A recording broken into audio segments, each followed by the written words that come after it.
meet our targets until the last minute, then you will see people running there. Thirdly, and most importantly, maybe it is important, I would like to inform my colleague here, the issue of even delineating our constituencies in terms of population and square kilometers was a part of the negotiated formula when we were establishing our constitution in 2010, articulated by ODM, when we had the issues of northern Kenya saying their areas are so vast that if we just give them in terms of population, they will be underrepresented, or the leader would have such a vast area to represent. It is the same formula IEBC has used to ensure that not only do we have the kids in respect of this population alone, but we also look at the distance that someone takes before he comes to register. Be that as it may, my friend, it's not correct. The few that you have you utilized them to 100% or 110% so that you ask for more? My position is these are not sufficient reasons to ban IEBC. Perhaps we could go to our colleague Moses here and ask him, as you sit in Parliament, can you please reach out to your colleagues to add IEBC more funding so that they are able to have more kids, and my friend's constituency could have more than 100 kids if that would increase the number of voters there. Okay. And just finally, as I finish, let me clarify to my Senator Kajwang here. Kenyans did not go to violence in 2007 because of flawed elections. They went to violence because of inflammatory statement by politicians who continue to tell people, even now they have started, that if we lose, Kenya will never be the same. But we are telling you, Kenyans have known better. So could politicians just stop being careless with their statements of losing? You are going to lose. So why are you asking people to kill each other after you are losing? Oh, I was a voter in 2007, and I can tell you, we know who I was a voter in 2007, and I can tell you the reason why Kenyans, why Kenya, flared up were the reckless comments when Kiwitu said that he didn't even know who won, and then very quickly went and proceeded and facilitated the swearing in of Kibaki at night. I mean, you cannot twist history, Onyangolo. We were there, so you cannot lie to us on national television. But in terms of solutions to IEBC, Mike, in my view, there needs to be some legislative amendments to the Elections Act, some legislative amendments to the IEBC Act. And also, in my view, we need to address the issues of human resources at IEBC, and of course the issue of funding, which Onyangolo has brought up. Already there are amendments to the Elections Act and amendments to the IEBC Act that have already been floated. In fact, last Friday, the IEBC was taking political through those amendments. There are certain deficiencies in the proposed amendments. One of the areas that I really would like the nation to look at will be the appointment procedure for commissioners. You know, when Kibaki and Raila were running this country, there was an agreement that in setting up the nominating panel for IEBC commissioners, the president would have 2 nominees, the prime minister would have 2 nominees. But we don't have the office of the prime minister. And the first schedule of the IEBC Act says that after the elections, the president shall then nominate the 4 people to the panel. This is one area where we as members of parliament and also the political class, we need to come up with an IPPG kind of arrangement. You remember the IPPG arrangement, which was more or less a gentleman's arrangement within political circles that gave rise to certain minimum legislative changes that allowed the country to move forward. So we need to change the laws relating to elections in this country. Number 2, we need to address the issue of human resource. The issue of human resource, to me, is the aspect of integrity of individual commissioners and the conduct and the partiality or impartiality of certain commissioners. There are commissioners, particularly the chairman of the IEBC, who is on record as having cast doubts and as having said the kind of things that Onyangolo and Ambrose Weda are talking about today. In fact, Mike, sometimes I get very worried when the Secretary General of TNA is very quick to defend the IEBC. Is the IEBC a wing of TNA?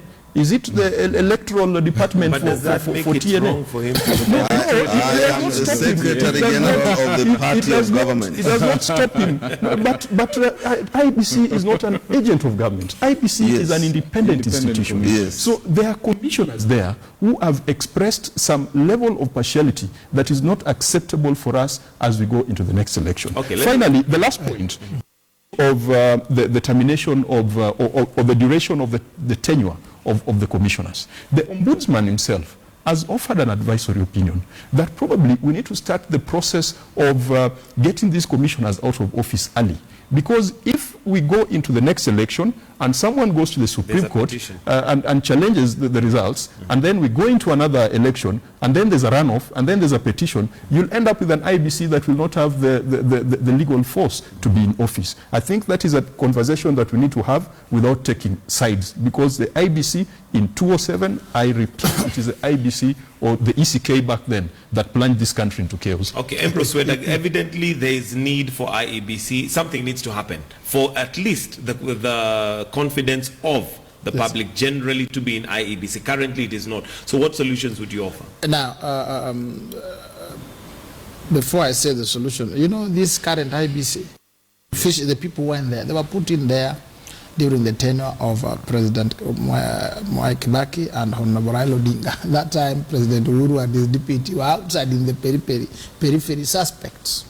But systematically, they have been painted so badly by court that now they look like they are Jubilee IEBC. But before you continue, Empress Weda, is it CORD who is doing that, or is it just their records? For instance, when you look at the Chicken Gate, that has nothing to do with CORD. It is really just the records and what is happening in England versus what is happening. Yes, so and Kanu is not in CORD. I'm coming to this. So they have been so painted negatively that they have been weakened. And I've said on this program, they have been so weakened that now everybody, you know, when you are weak, everybody throws mud at you. Whoever loses, even in a small cooperative election, IEBC did it wrong. Even the Law Society, it did for us.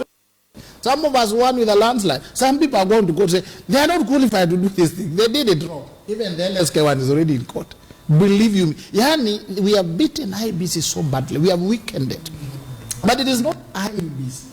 I think we have problems with individuals, and let us come out and say, we don't want so-and-so, we don't want so-and-so, we don't want so-and-so.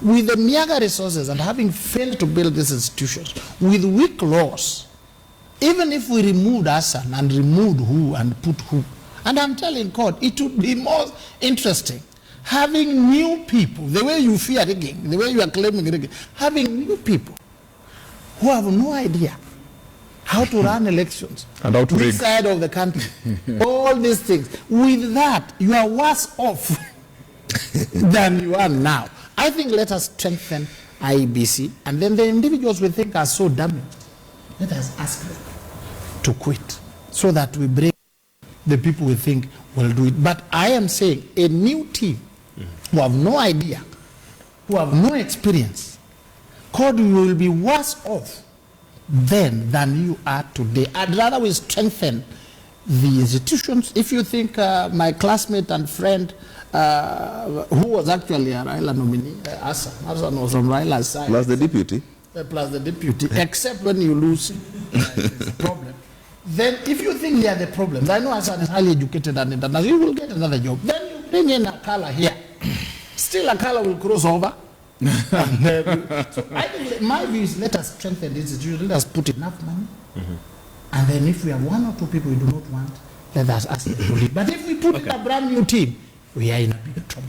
All right, let's move on to Malindi now. And Noah, your comments on what is going on, especially now that we also have another row that has erupted in government.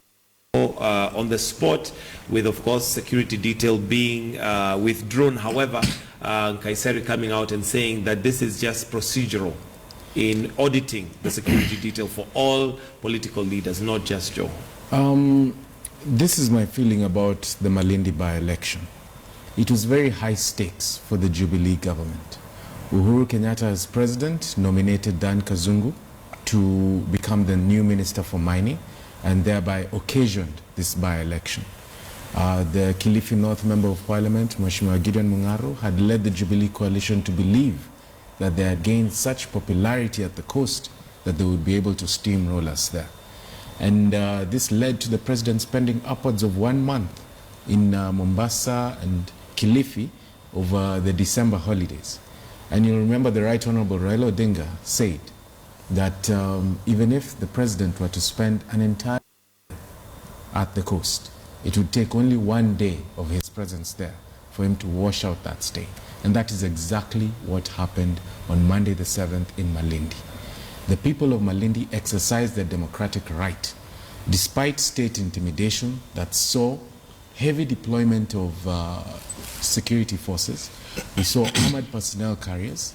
We saw military choppers overflying the places. We saw prison warders and the administration police in heavy presence at polling stations and in various places. Was that a problem? Yes, of course. It creates an atmosphere of intimidation. Furthermore, the provincial administration, the now defunct provincial administration that has no role in the constitution, that is embodied in the person of Mr. Nelson Marwa as the Coast Regional Commissioner, occupying a position that the constitution does not recognize and that belongs in the era of was heavily influential in the manner in which people were voting. Administration policemen wielding guns were intimidating voters left, right, and center, were intimidating leaders. When you say intimidating, validate that, because I know on the other side of the coin would be the fact if there was no security, then we'd still have a problem. In fact, this is one of the amendments that is before in the Elections Act, the role of the security services during the electioneering period. You would think that Mr. Nelson Marwa is the chairman of the IEBC, with the kind of utterances and directives he was giving to politicians on how they should conduct themselves during the electioneering period. The Mheshimiwa TJ Kajwang, Mheshimiwa Irshad Sumra, myself are all individuals who had administration policemen point guns at them and intimidate us at various places during the Malindi by-election. It was really sad how partisan the police were conducting themselves.